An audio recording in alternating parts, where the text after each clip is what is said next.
20h, à quelques pas de la place Grenette de Chambéry. Un petit groupe se prépare à remonter le temps. Chacun sa route, chacun son chemin. Laisse l'histoire à son destin. Ils sont une vingtaine de comédiens et de danseurs, la moitié professionnels, l'autre amateur, à incarner un ou plusieurs personnages ce soir dans ce spectacle insolite. Chambéry Quelle Histoire, il y a deux parcours, les verts et les rouges. Les parcours vont se croiser au début, au milieu, à la fin.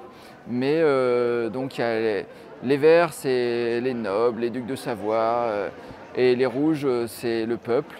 En vérité, les deux sont tout à fait aussi drôles. Il y a beaucoup d'humour dans ce spectacle. Et il y a aussi des lumières, des jeux de lumière qui permettent vraiment de découvrir des endroits un peu improbables.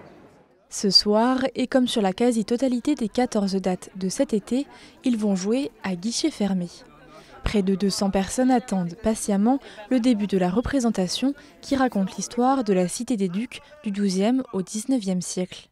J'ai conçu ce spectacle à partir d'histoires de personnages que j'ai rencontrés, des personnages qui sont venus à Chambéry. Je suis allé chercher encore plus d'informations, en particulier aux archives, parce qu'il y a des tas de personnages qui sont venus à Chambéry, mais c'est ce qu'on lit un peu partout. Et moi, je me suis amusé à imaginer ce qui a pu se passer quand ils ont passé par Chambéry.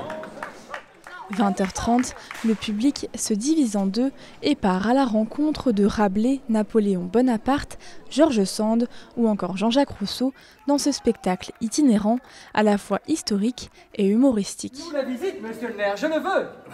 Il n'y a qu'à traverser la rue. Faites place à ses majestés. Vive l'empereur! Vive l'empereur!